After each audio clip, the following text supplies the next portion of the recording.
Hij was zo blij in mijn bladzijde over die herdenking genocide had. Hij was zo dankbaar. Hij heeft melden aan de list van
I'm sure.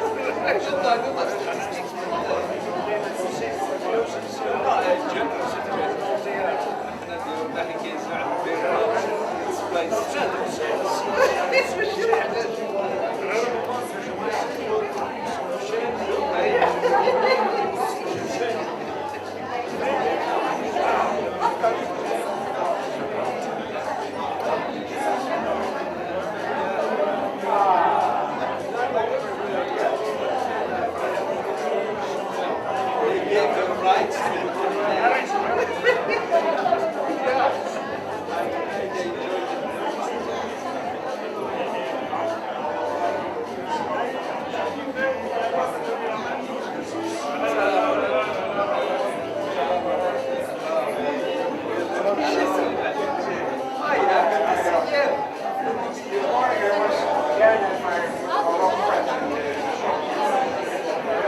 Your attention, please.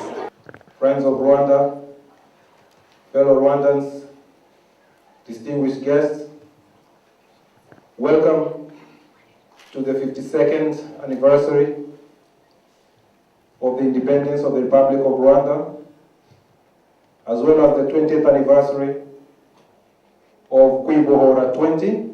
KWIBOHORA means liberation. The theme of this year's liberation is Together We Prosper. Today culminates a journey this year that began in February at the Church of Our Savior, where we launched the activities of honoring those who perished in the genocide. In April, we held the actual commemoration, and today we are here in a celebratory mood to honor Rwanda and Rwandans for all they have gone through and for where we are today. It feels good to be a Rwandan today. Our program today will start with the Rwandan National Anthem, followed by a speech by His Excellency, the Ambassador of the Republic of Rwanda, and a short documentary by a friend of Rwanda, Mr. KWIBOHORA.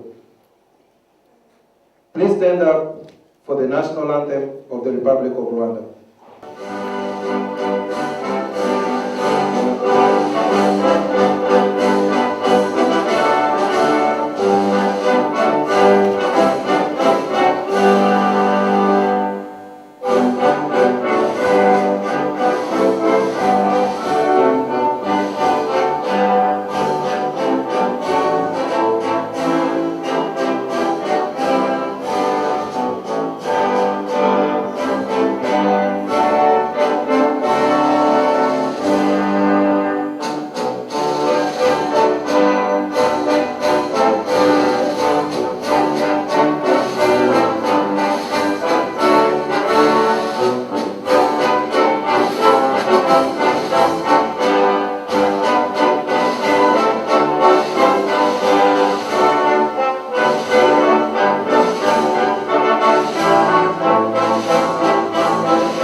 Thank you, ladies and gentlemen.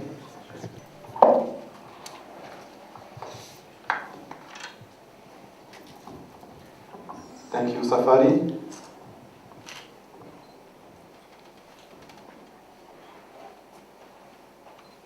Honorable Representative of the Government of the Netherlands, Excellencies, colleagues, ambassadors, Excellencies, representatives of the international organizations in The Hague, distinguished guests, Banyarwandakazi, ladies and gentlemen, all protocol observed. Good afternoon and welcome. Today, Rwanda and Rwandans celebrate 52 years of independence and 20 years of KWIBOHORA, which means liberation in the Rwandan language. July 4th marks 20 years since the Rwandan Patriotic Front stopped the genocide against the Tutsi that took place in Rwanda in 1994 and liberated the country. Excellencies, ladies and gentlemen, you recall that 3 months ago we were together to commemorate here in The Hague a very sad date in our history. It was that date that the genocide started in Rwanda 20 years ago. You recall that the killings took 100 days and took the lives of 1 million people in Rwanda. But we are here today, this time to celebrate the end of that genocide, which has been stopped on July 4th by the RPF, which brought peace, security, and stability. Since then, a hard and long journey to rebuild the country started. It is also the time to honor those who fought in the struggle for freedom and dignity for Rwandans. As the Nigerian Nobel laureate Wole Soyinka said in Los Angeles in 1994, and I quote, "Rwanda was clinically dead as a nation." What is unbelievable is the fact that the international community let this happen. The whole world failed in Rwanda 20 years ago. This is our dark history, this is our past, and this has been to be told. But also, we celebrate today, as I said before, our independence, the liberation of Rwanda, the end of the genocide by the RPF, by Rwandans themselves. And of course today, we celebrate achievement and progress gained since 20 years. But today also, we pause to look at the journey we did, and we look to the future with hope, optimism, and a renewed commitment to Agaciro, which means dignity, self-reliance, and shared human values. It is an opportunity to share this story and learn about Rwanda's vision for a peaceful, prosperous, and self-reliant nation. Ladies and gentlemen, we are honored that you are here today with us to celebrate this journey from a dark past to a bright future. A journey of socio-economic transformation of Rwanda, which turned what was a failed state 2 decades ago into a model of successful post-conflict reconstruction. The secret behind our success story can be found in these three decisions that we took and that made us to be where we are today. As President Paul Kagame said, we decided to stay together, we decided to be accountable, we decided to think big. But for us, Rwandans, the most important for us is that we are lucky to have a visionary leadership under President Paul Kagame and the government of unity and reconciliation. The achievements we celebrate were achieved together with a sense of resilience, sacrifice, and strong discipline and commitment to develop our country. We continue and even accelerate the process that started 20 years ago. And we invite our friends and partners to stay with us in that new journey to prosperity. Excellencies, ladies and gentlemen, as I end my remarks, I warmly welcome you again to this celebration and thank you again for being here today with us, for also being excellent partners of Rwanda and friends of Rwanda for the last 52 years and especially for the last 20 years. And we are looking forward to a continuous and stronger cooperation and collaboration. God bless you, God bless your families, and God bless Rwanda and the Netherlands, and God bless Friends of Rwanda. Thank you very much.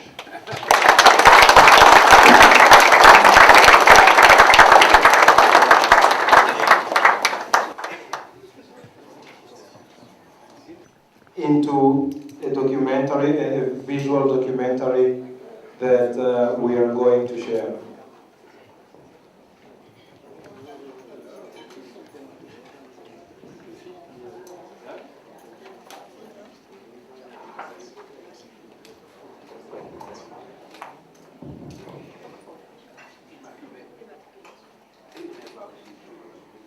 Good evening, Your Excellencies, Mr. Ambassador. In 2010, I was asked by Dr. Kanimba,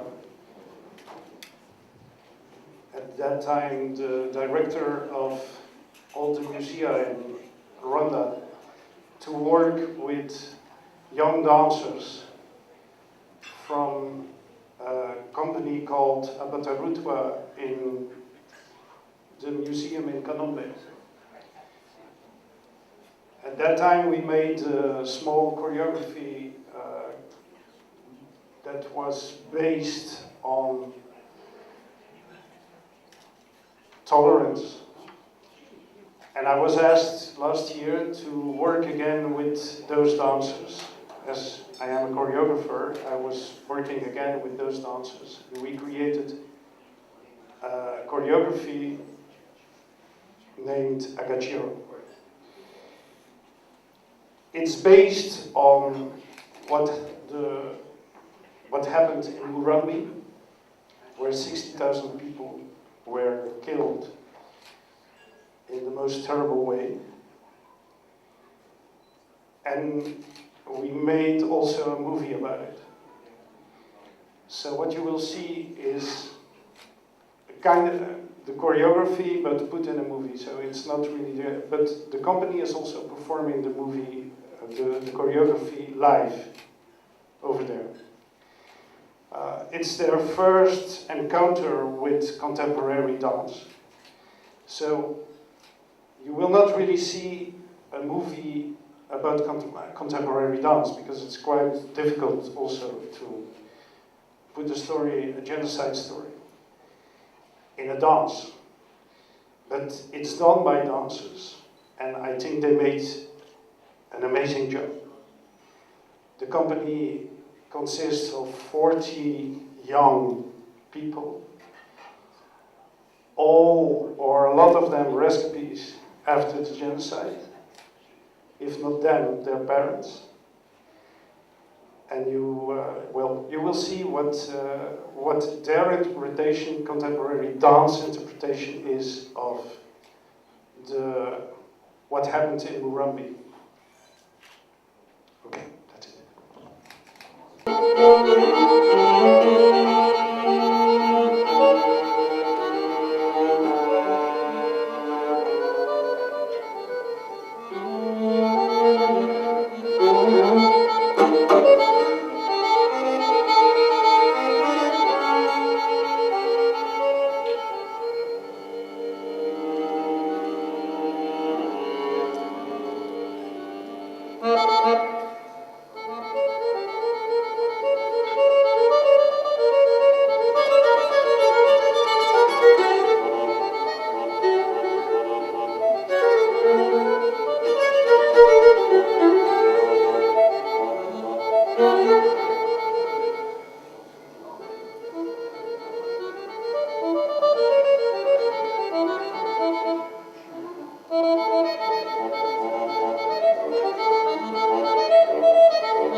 I'm Jean-Pierre Karabalanga, ambassador of Rwanda in The Hague, in the Netherlands. Today we celebrate 52 years of independence and 20 years of liberation. As you know, Rwanda today is a progressing country. We are doing well in socio-economic transformation of the country, and we are coming from a very bad time. We have a very sad history. We had a genocide in 1994. We lost 1 million people. The country was distracted, and since then we are trying to rebuild the country, put in place a democratic country and a stable and secure country. So far we are doing well. Now we are coming back to the international community.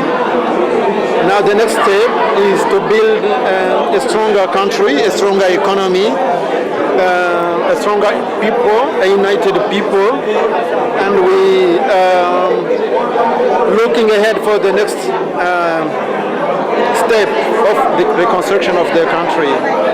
Okay, I come to the question. You're looking at Rwanda, maybe looking at the past of the country and looking at where the country is today. People who want to ask, how did they do it? Yeah, yes, Pace of development, the peaceful nature of the country, and people always want to know how did you manage this situation to this level? So actually we were lucky to have a very strong leadership, a very strong leader in the person of President Paul Kagame, with a clear vision of what we have to do in order to come back. We used to put in place a common vision and one commitment to stay together as a Rwandan people and a Rwandan nation. And we did everything possible to bring back everybody together, to sit down, to see back in our history, and to try to understand the mistake done by our predecessor, and then to set up new programs so that we can build in united country. And then we decided that we should be accountable, like fight, so that we can have an accountable governance and an accountable country. For example, in Rwanda, we have a policy of zero tolerance for corruption. Whoever you are in the government of Rwanda, when you commit fraud, whoever you are, you have to face the justice. Be it a minister, be it MP, be it anybody. Then from there, we managed actually to build a stable system in place. And then as we say, we think big. We want to overcome the problems. We want to, we believe that a country like Rwanda or an African country is not meant for failure, and we believe in it, because if you sit together, if you discuss, if you understand common goals as a nation, and if you have tolerance, patience, resilience, then everything is possible. So the most important is to have the three, behavior or understanding, and then the rest is just a matter of time. So is what we managed to do, and simply because we have a strong leader in Kagame, Paul Kagame, the president, and now the whole new generation, we have same vision as him. That's all. That's fine. And of course, we have many friends, African friends in Europe, friends in the US. But those friends, when we discuss with them, we tell them that we want to discuss on equal Terms. yes level. There is no a master and there is no. We need equal opportunity. We need equal chances. We need to discuss as partner. And when we talk about doing business, it's equal interest, not interest of one or another. No. We say that as a people, even if a poor country, but with our dignity, we have to discuss to bring people to Rwanda, but they have to respect our rules, our regulations, our culture, our behavior, our commitment, our everything, and we discuss on equal basis. So it's what we are trying to do, and yes. Okay, Ambassador, assuming you're talking now with your friends of Rwanda or partners, in which areas do you think, critical areas, do you think they can help in the development of Rwanda presently? In which area do you think they can contribute to your the development of the country? Now the next step in Rwanda, what we are trying to do is to build on the foundation that we laid already. The next step now is build a stronger private sector, because we believe that by having a good private sector, a skilled private sector, this is the only way to drive the economy, to raise the economy. Of course, there is huge challenges up to now. What we are trying to do is to continuously to invest in education, to invest in health, to invest in knowledge, to invest in agriculture, to invest in energy, because we have a huge challenge of energy, and of course to maintain peace and security. So any partner in the sector is welcome. My name is KWIBOHORA. I'm working for UNESCO IHE Institute for Water Education. I'm a choreographer and a dancer. And since a few years I'm working with a dance company in Kanombe, in Rwanda. The name of the company is Aftv. And this is a company that was created after the genocide. And what we are trying to do now is to create contemporary dance choreographies. And how far have you done? How I may ask, from what you've been doing there, what has been the impact so far in Rwanda? Well, the impact is, I was asked in 2010 to start working with those dancers, with that company. And we started, for them it was completely new. Contemporary dance was something they never touched, because they were a traditional dance company. So for them it was a complete new way of expressing themselves. So they asked me years and years to come back, and this year, last year, the embassy also facilitated with the Ministry of Sport and Education. So I could teach 3 weeks, and during those 3 weeks I was teaching them contemporary techniques. And at the end we wanted to make that movie about Murambi and about Agaciro, because that was the message last year launched in Rwanda, giving back dignity to people, and that is what we want to do through this choreography. Yeah, it's a really great project. But do you have any challenges, or if you have any, what are the challenges you have in terms of in the area of going about the job you're doing over there? The thing is, what we want on the longer term is to create a secondary school for dance, because the problem is that Rwanda has fantastic dancers, but the problem is they can't come to Europe and do auditions, because the requirement here is, when they want to do audition, the requirement is that they have to do a secondary school level for dance.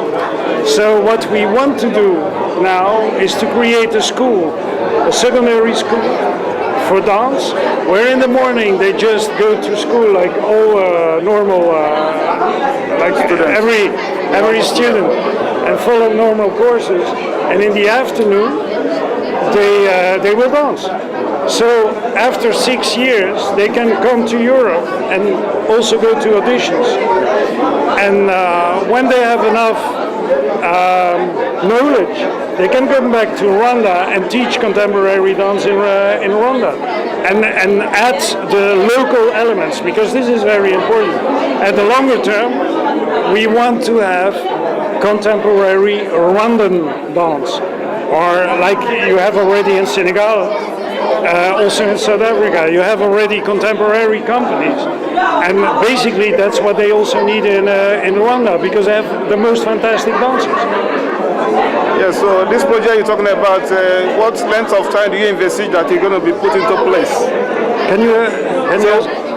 How long do you think this project, this dance academy, is going to be, you'll be able to put it into place in Rwanda? I hope that with enough support of the Ministry of Sports and Culture and Education, I think within 2 years we can start. We need what we need. We don't need that much. We have to start somewhere. You know, also in Europe, contemporary dance, in the beginning it was only classical ballet. At a certain moment it developed. I was never able to follow contemporary dance in that time. There was only classical schools. So I think it can go fast. It can go.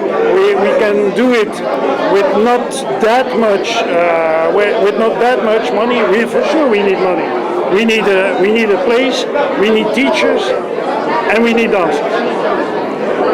Presently, is this project being financed solely by the Ministry of Education, Sports and I think this is something we will have to discuss. I go back to Rwanda in December to teach again, to work with the company again, and I hope that we can have enough discussions at that moment with the Ministry of Sports and Education, who was really supporting us until now, because the movie that we were making and the whole career, they made it possible to do it there.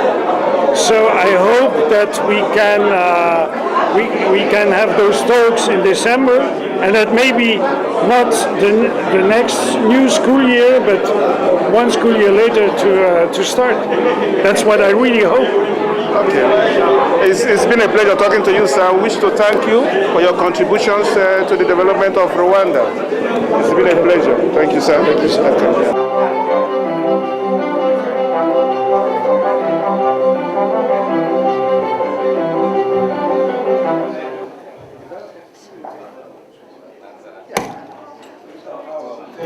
Thank you, Mr. KWIBOHORA, for this insightful and wonderful artistic presentation. Ladies and gentlemen, I would like to invite you now to have a drink with us and to enjoy the rest of the evening as we close this celebration of KWIBOHORA 20 and the 52 years of Rwanda's independence. You're most welcome to stay as long as you want. Thank you very much, ladies and gentlemen. Cheers.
Maybe you're married. That's why.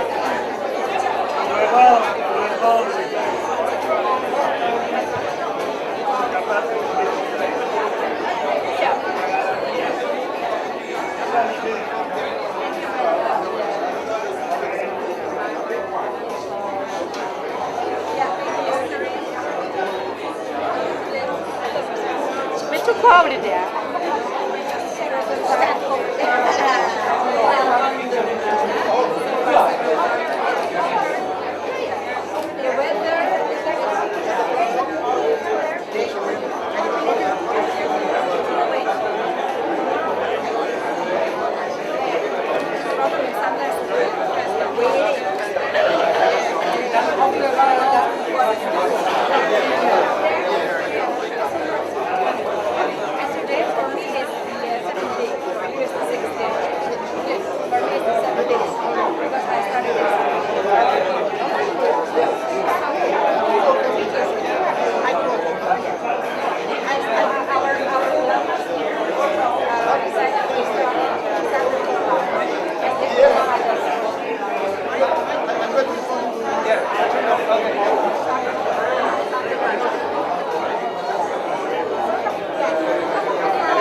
Funny.